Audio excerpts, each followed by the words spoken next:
Hello everyone, आप देख रहे हैं इलेक्ट्रिक चार्जेस एंड फील्ड्स का पार्ट 4। अभी तक पार्ट 3 में हमने चार्जेस के बारे में पढ़ा है, हमने फोर्स के बारे में पढ़ा है, इलेक्ट्रोस्टैटिक फोर्स, कूलम्स लॉ, उसका डायरेक्शन, उसका वेक्टर फॉर्म पार्ट 2 में डिस्कस किया था। और पार्ट 3 में हमने जो डिस्कस किया है वो है इलेक्ट्रिक फील्ड्स। ठीक है, तो पार्ट 3 का जो लास्ट वीडियो था वो किसी टेक्निकल रीज़न की वजह से इलेक्ट्रिक फ्लक्स पे जाकर एंड हुआ था। ठीक है, कुछ न्यूमेरिकल्स हमने और लेने थे उसमें।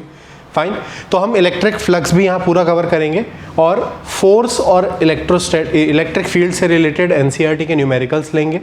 देन इलेक्ट्रिक फ्लक्स के बाद हम इलेक्ट्रिक फ्लक्स का भी एक न्यूमेरिकल एनसीईआरटी से कंसिडर करेंगे इस पर्टिकुलर लेक्चर में। ठीक है, तो आप बने रहिएगा एंड तक ताकि आप इलेक्ट्रिक फ्लक्स समझ पाएँ अच्छे से, उससे रिलेटेड न्यूमेरिकल्स आपको समझ आए। ठीक है, स्टार्ट करते हैं। फाइन, सबसे पहला क्वेश्चन है आपका, ये सारे क्वेश्चंस जो हमने लिए हैं इस बार वो सब एनसीईआरटी रिलेटेड है। ठीक है, फिर नेक्स्ट पार्ट में आपको पार्ट 5 में नीट के प्रीवियस ईयर क्वेश्चंस मिलेंगे जो 2019 से 22 आ चुके हैं। फाइन, और अभी तक के जो टॉपिक कवर हुए हैं उन्हीं से रिलेटेड वो होंगे। Fine, okay. So it says 4 point charges QA, QB, QC and QD। 4 point charges हैं, 2 microcoulomb, -5 microcoulomb, 2 microcoulomb and -5 microcoulomb are located at the corner of the square ABCD of side 10 centimeter. What is the force on a charge 1 microcoulomb placed at the center of square? Microcoulomb मतलब जैसे अगर 1 microcoulomb लिखा हुआ है, so that is 1 into 10 to the power -6 coulomb. ठीक है, microcoulomb मतलब ये। अब बोल रहा है कि 4 चार्जेस हैं जो स्क्वायर के कॉर्नर पे रखे हैं। ठीक है, ये स्क्वायर हो गया, ABCD कंसिडर कर लेते हैं। ये हो गया A, B, C and D। तो A पे रखा हुआ है 2 माइक्रोकूलम, यहाँ पर है -5 माइक्रोकूलम, यहाँ पर है 2 माइक्रोकूलम और अगेन यहाँ पर है -5 माइक्रोकूलम।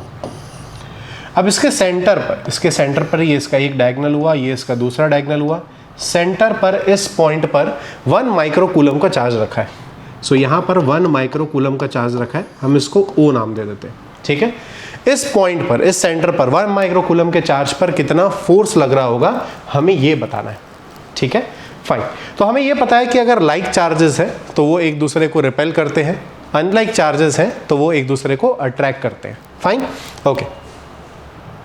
अगर यहाँ पे कंसिडर किया जाए 1 माइक्रोकूलम एक पॉजिटिव चार्ज है, ठीक है, 2 माइक्रोकूलम एक पॉजिटिव चार्ज है। तो इस 2 माइक्रोकूलम की वजह से इस पे जो फोर्स आना है वो इस डायरेक्शन पे आएगा। तो मैं FA लिख रहा हूँ, ठीक है, क्योंकि A पॉइंट पे वो चार्ज रखा है तो FA का फोर्स इस डायरेक्शन पे आएगा। और FB का जो ये FC का जो फोर्स है 2 माइक्रोकूलम, ये इस डायरेक्शन पे जा रहा होगा, तो ये F ऑफ C है। तो A और C की वजह से जो फोर्सेस लग रहे हैं वो अपोजिट डायरेक्शन पे लग रहे हैं। ठीक है, अब अगर मैं बात करूं FA और FC की, तो FA का फोर्स FC के फोर्स के बराबर है। क्यों? क्योंकि इन दोनों का डिस्टेंस हमें पता है कि diagonal of square bisect each other, मतलब ये जो डिस्टेंस होगा ये बराबर होगा इस डिस्टेंस के। तो दोनों चार्जेस के बीच का जो डिस्टेंस है यहाँ पर और यहाँ पर वो दोनों बराबर है। फॉर्मूला क्या होता है फोर्स का? That is K Q1 Q2 by R square. तो R तो बराबर हो गया। वैसे ही इन दोनों में भी 2 माइक्रोकूलम और 1 माइक्रोकूलम का चार्ज है, यहाँ पर भी 2 माइक्रोकूलम और 1 माइक्रोकूलम का चार्ज है। ठीक है, तो Q1 Q2 भी सेम हो गया। तो जब फोर्स सेम है दोनों का और अपोजिट फोर्स है तो कैंसल आउट हो जाएगा। FC को कैंसल आउट कौन करेगा? FA करेगा। ठीक उसी तरह ये एक नेगेटिव चार्ज है, ठीक है, और ये एक नेगेटिव चार्ज, यहाँ पर पॉजिटिव चार्ज है, तो -5 माइक्रोकूलम इसको अपनी तरफ अट्रैक्ट करेगा। तो मैं ये लिख लेता हूँ F ऑफ B। B की वजह से इस पे जो फोर्स है वो अट्रैक्शन है, क्योंकि माइनस और प्लस, अनलाइक चार्जेस अट्रैक्ट। वैसे ये 5 माइक्रोकूलम इसको अट्रैक्ट कर रहा होगा, दैट इज FD। अब यहाँ पर FB जो है वो FD के बराबर है। ये दोनों का डायरेक्शन क्या है? एक दूसरे से अपोजिट। मैग्नीट्यूड दोनों का बराबर है, K Q1 Q2 by R square. Again ये डिस्टेंस और ये डिस्टेंस बराबर है, diagonals of square bisect each other. Fine, और अगर हम चार्जेस की बात करें तो यहाँ पर भी -5 माइक्रोकूलम, 1 माइक्रोकूलम, -5 माइक्रोकूलम और 1 माइक्रोकूलम, तो ये भी बराबर हो गया। फाइन, तो हम क्या लिख सकते हैं कि net electrostatic force on 1 microcoulomb charge is 0। ठीक है, यहाँ पर जो फोर्स लग रहा है नेट इलेक्ट्रोस्टैटिक फोर्स इस पॉइंट पर वो जीरो लग रहा है, क्योंकि कॉर्नर्स के जो चार्ज है अपोजिट डायगोनल्स के वो एक दूसरे को कैंसल आउट कर देंगे। ठीक है, आई होप आपको ये चीज समझ आई होगी। फाइन। अब यहां पर शेप चेंज हो सकता है, ठीक है, स्क्वायर के अलावा कोई और शेप भी दिया हो सकता है। हमने पिछली बार जो क्वेश्चन लिया था, नहीं, पार्ट 5 में जो हम एक क्वेश्चन लेने वाले हैं वो सर्कुलर में है, लेकिन उसमें इलेक्ट्रिक फील्ड निकालना है। कंसेप्ट ऐसा ही सेम लग रहा है। Fine, okay. सेकेंड क्वेश्चन देखते हैं। Second question says 2 point charges QA 3 microcoulomb, QB -3 microcoulomb are located 20 centimeter apart in vacuum. What is the electric field at the midpoint O of the line AB joining the two charges? If a negative charge of magnitude 1.5 into 10 power minus 9 coulomb is placed at this point, what is the force experienced by the test charge? ठीक है, ये भी आपके NCERT का question है, इसको solve कर लेते हैं। ओके, तो हमारे पास दो चार्ज हैं, ये पॉइंट A है, ये पॉइंट B है। A पे जो रखा हुआ है वो 3 माइक्रो कूलम है, मतलब 3 into 10 to the power -6 coulomb. यहाँ पर -3 into 10 to the power of -6 coulomb का चार्ज रखा है। 20 सेंटीमीटर इनके बीच का डिस्टेंस है, यहाँ से यहाँ 20 सेंटीमीटर का distance. Now it says what is the electric field at the mid point. हम एक पॉइंट कंसिडर कर लेते हैं O मिड पॉइंट पे, मतलब अब ये हो गया 10 centimetre, 10 into 10 to the power -2 metre, और यहाँ भी उतना ही डिस्टेंस हो गया 10 into 10 to the power -2 metre. ठीक है, अब हमें बोल रहा है कि इलेक्ट्रिक फील्ड इस पॉइंट पर कितना होगा। तो अगर मुझे जिस पॉइंट पर इलेक्ट्रिक फील्ड निकालना होता है तो मुझे डायरेक्शन भी चाहिए इलेक्ट्रिक फील्ड का। तो डायरेक्शन निकालने के लिए हम यहाँ per unit positive charge assume करते हैं। ये प्लस क्या होगा, एक दूसरे को रिपेल कर रहा होगा। तो यहाँ पर +1 पर रिपल्शन होगा, किस वजह से, इस A की वजह से। तो यहाँ का इलेक्ट्रिक फील्ड का डायरेक्शन क्या होगा, ये। ठीक है, ये माइनस इस प्लस को अट्रैक्ट कर रहा होगा अपने तरफ, तो B की वजह से जो इलेक्ट्रिक फील्ड जनरेट होगा उसका डायरेक्शन होगा यहां पर। ठीक है, तो net electric field at point O, E net at O, that will B EA plus EB। क्यों ऐसा, क्योंकि दोनों सेम डायरेक्शन पे है। ठीक है, और अगर मैं वैल्यू देखने जाऊं, E का फॉर्मूला क्या होता है, E is what, that is K/r²। अगर मैं फॉर्मूला देखने जाऊं तो K तो सेम रहेगा दोनों के लिए, चार्ज भी सेम है, इधर 3 है और इधर भी 3 है। ठीक है, R की बात करूं तो इधर भी 10 है और इधर भी 10 है। तो मैं EA और EB अलग अलग लेने की बजाय क्या ले सकते हैं, क्योंकि EA और EB एक दूसरे के बराबर है, हम इसको E मान लेते हैं। ठीक है, so that will B E plus E, that is 2E। ठीक है, और E की वैल्यू क्या हो जाएगी, 9 into 10 to the power 9 multiply Q, charges 3 into 10 to the power -6, 3 into 10 to the power -6 upon R²। R² की अगर बात की जाए तो दैट विल बी, R की वैल्यू है 10 इंटू 10 पावर -2, इसका स्क्वायर हो जाएगा 10 इंटू 10 टू द पावर -2 का स्क्वायर, इस तरीके से। ठीक है, तो जब आप इसको सॉल्व करेंगे तो हम थोड़ा ट्राई कर लेते हैं इसको सॉल्व करने का। फाइन, नीचे क्या हो जाएगा, 10 इंटू 10 पावर -2 हो जाता है 10 to the power -1। 10 to the power -1 का स्क्वायर है, 10 टू द पावर -1 का स्क्वायर मतलब 10 टू द पावर -2, और जब वो ऊपर जाएगा तो 10 टू द पावर 2 हो जाएगा। तो 9 और 2 हो गया 11। ठीक है, 11 माइनस 6 अगर हम कर देते तो 5 आ जाएगा। ठीक है, सो यहां पर आ गया 10 टू द पावर 5, और यहां पर है 9 into 2 into 3, that is 18 into 3 54। तो यहां पर मुझे कुछ वैल्यू मिल रही है 54 इंटू 10 टू द पावर 5, और हम क्योंकि इलेक्ट्रिक फील्ड निकाल रहे हैं सो that is Newton per coulomb. ठीक है, आपको ये वैल्यू मिल जाएगी। अगर आप इसको स्टैंडर्ड फॉर्म में लिखना चाहते हैं तो ये कुछ ऐसा हो जाएगा 5.4 into 10 to the power 6 newton per coulomb. आप बुक्स में देखेंगे तो आपको ये वैल्यू लिखी मिलेगी। ठीक है, आई होप आपको इलेक्ट्रिक फील्ड निकालने का आइडिया हो गया कैसे निकालना है। ठीक है, मिड पॉइंट की बात कर रहा था। यही अगर +3 और -3 ना होके दोनों ही सेम पोलैरिटी के चार्ज होते, मतलब दोनों ही +3 होता तो भी 0 आता, दोनों ही -3 होता तो भी 0 आता, क्योंकि इलेक्ट्रिक फील्ड का जो डायरेक्शन है वो उस टाइम पे अपोजिट होता। तो बहुत इंपॉर्टेंस है इस चीज का कि आपको इलेक्ट्रिक फील्ड का डायरेक्शन निकालना पड़ेगा। ठीक है, सेकेंड पार्ट में बोल रहा है कि if a negative charge of magnitude 1.5 into 10 power -19 coulomb is placed at this point, what is the force experience by the test charge. ठीक है, तो अब अगर इस पॉइंट पर यहां पर हमने एक चार्ज रखा है कितना, 1.5 into 10 to the power -9 coulomb. इस चार्ज पे कितना फोर्स लग रहा होगा। अब क्योंकि इलेक्ट्रिक फील्ड का डायरेक्शन यहाँ पर है, ठीक है, तो इलेक्ट्रिक फील्ड के डायरेक्शन की अगर मैं बात करूँ तो पॉजिटिव चार्ज पे उसी डायरेक्शन पे फोर्स लगता है और नेगेटिव चार्ज पे अपोजिट डायरेक्शन में फोर्स लगता है। तो क्योंकि ये पॉजिटिव चार्ज है तो फोर्स का डायरेक्शन तो यही होगा, ठीक है। मैग्नीट्यूड निकाल लेते हैं।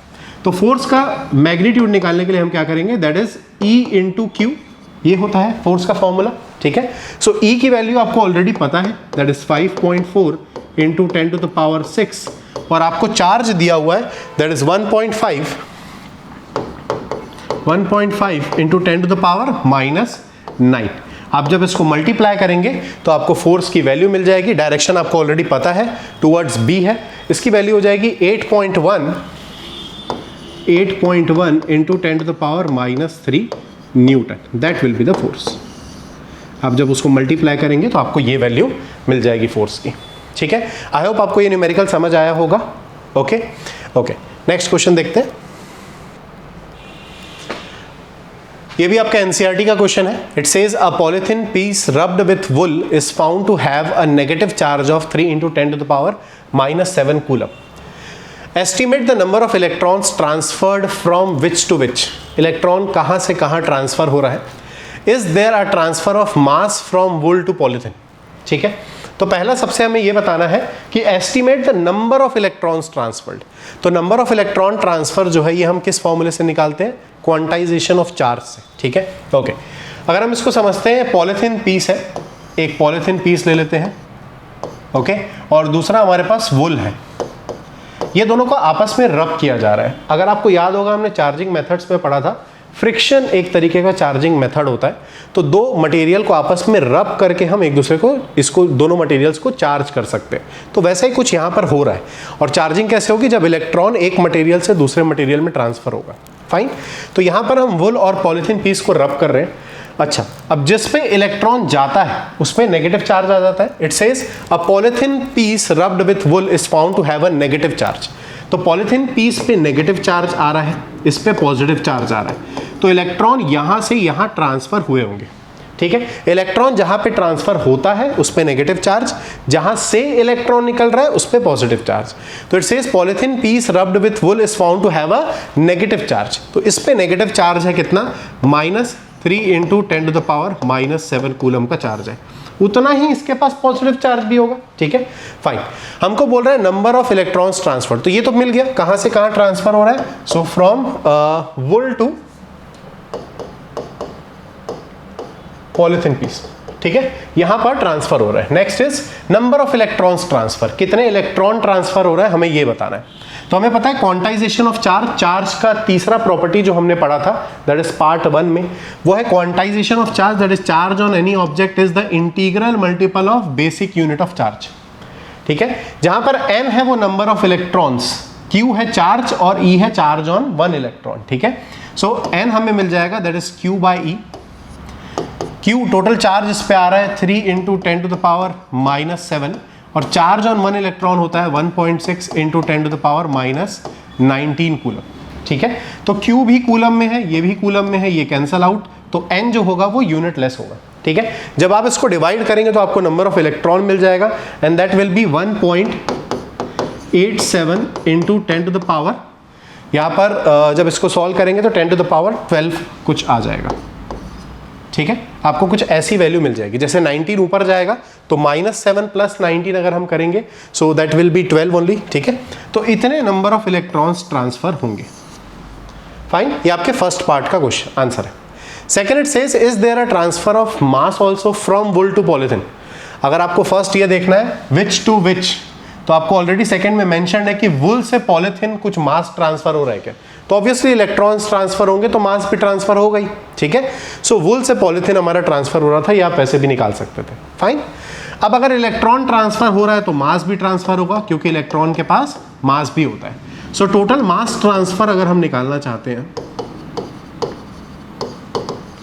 मास ट्रांसफर कितना हो जाएगा, that is number of electron multiply mass of 1 electron, ठीक है। सो टोटल इलेक्ट्रॉन कितने हैं, 1.87 इंटू 10 टू द पावर 12 और mass of 1 electron 9.1 10 to the power -31 kg, ठीक है। टोटल आपको इतना मास मिलने वाला है, दैट इज 1.7, कुछ वैल्यू आ जाएगी 1.70 into 10 to the power minus I guess 18 कुछ आ जाएगा, ठीक है, minus 18 kg।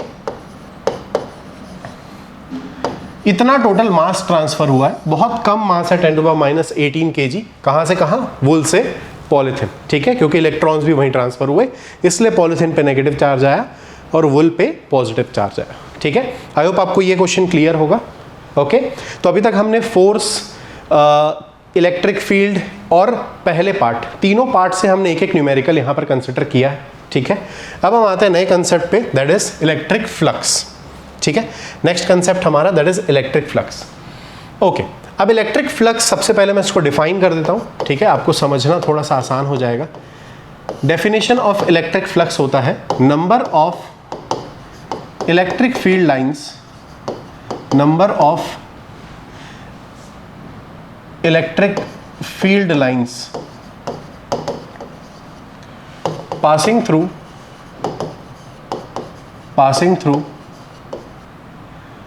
an area or surface perpendicularly, ठीक है। ये डेफिनेशन है इलेक्ट्रिक फ्लक्स की।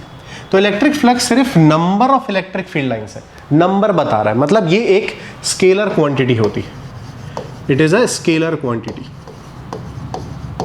ठीक है। और इसे हम डिनोट करते हैं फाई से, it is denoted by phi, okay. इसको PHI फाई इस तरीके से रीड करते हैं, ठीक है, ये उसका सिंबल है।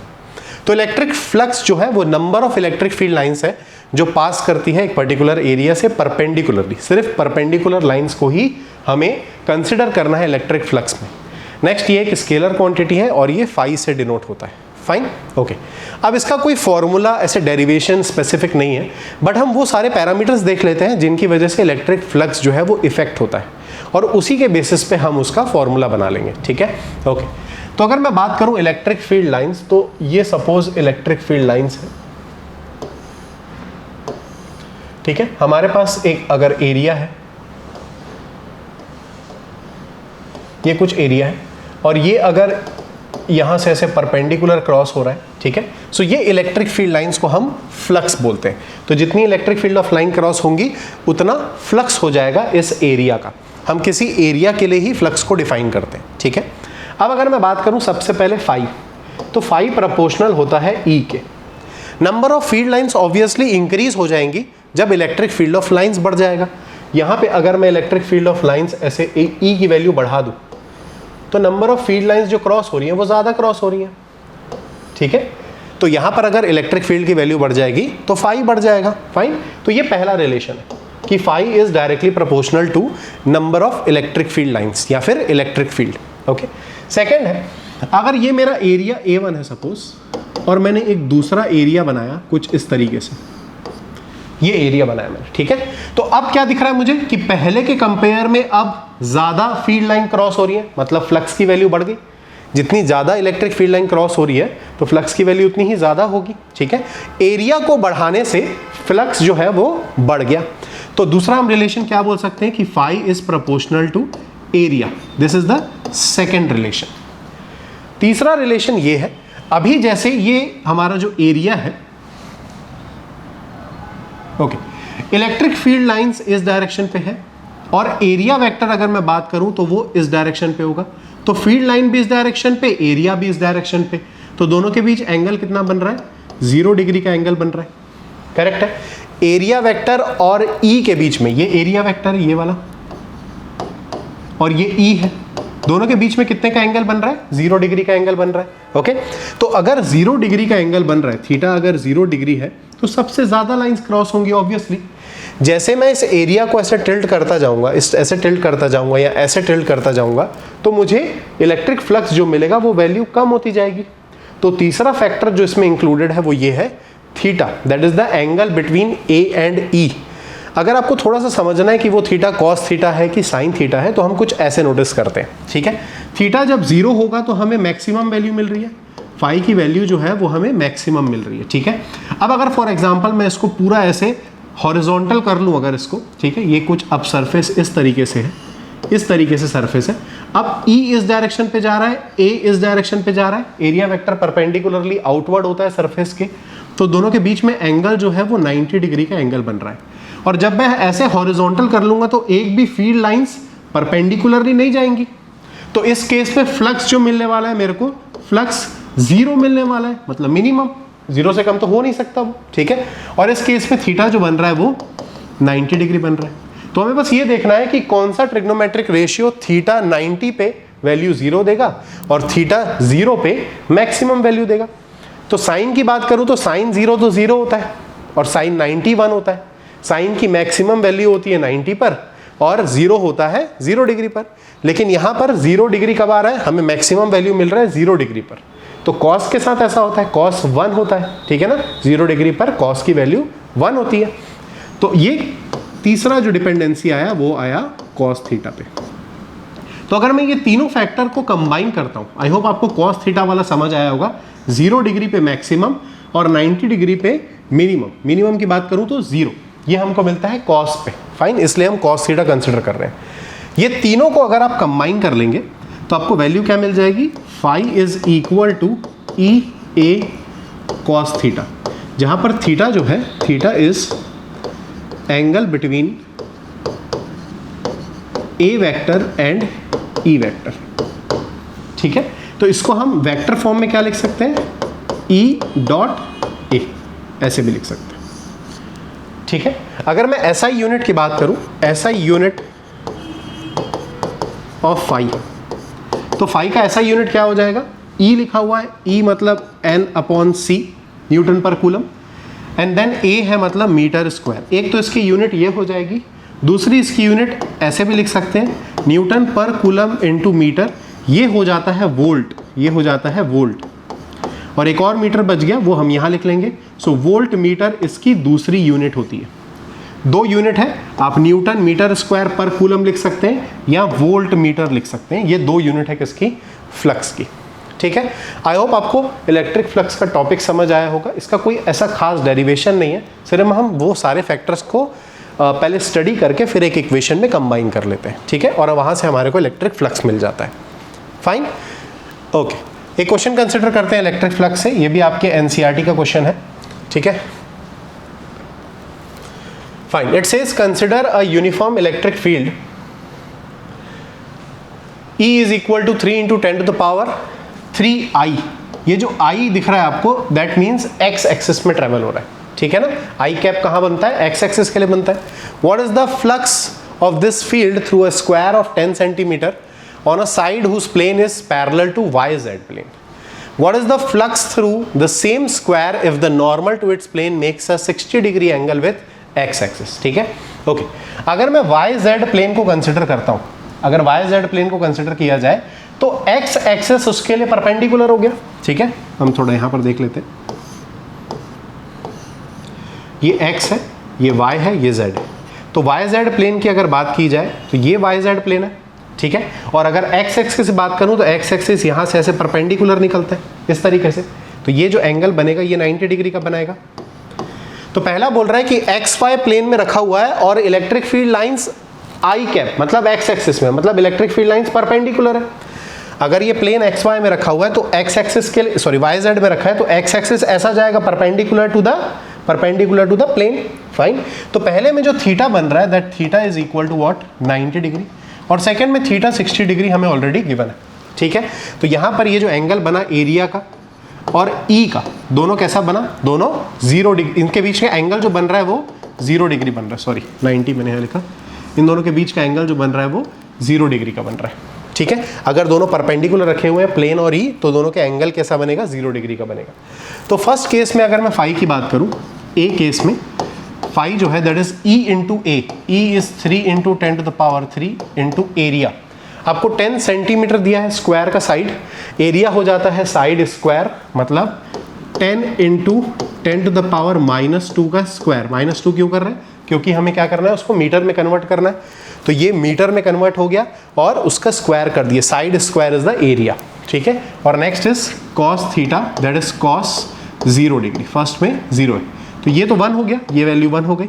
यहाँ पर हमें मिल जाता है 3 इंटू 10 टू द पावर 3, और ये वैल्यू क्या हो जाएगी, this value will be 10 to the power -1 का स्क्वायर 10 टू द पावर -2, ठीक है। सो यहाँ पर आ जाएगा 3 into 10 which will be 30 newton metre square पर कूलम।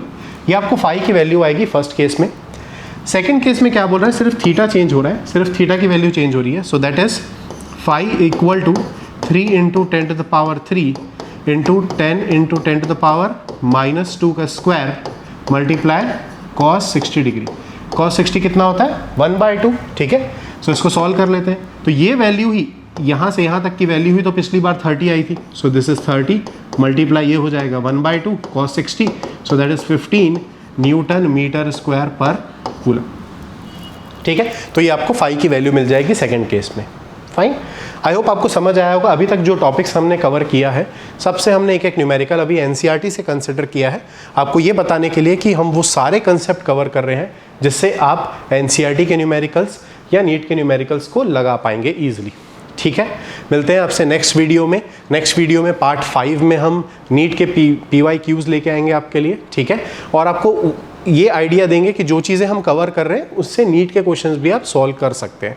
इसलिए हम लेटेस्ट क्वेश्चंस लेने वाले हैं, दैट इज़ फ्रॉम 2019 टू 2022, ठीक है। ऐसे 5 क्वेश्चंस हम कंसिडर करेंगे, और आपको मैं ये भी बताऊंगा कि वो 5 क्वेश्चन के अलावा भी उन्हीं सेम टॉपिक से आप कैसे बाकी क्वेश्चंस को फ्रेम कर सकते हैं, ठीक है। मिलते हैं नेक्स्ट वीडियो में। Till then, thank you, bye bye.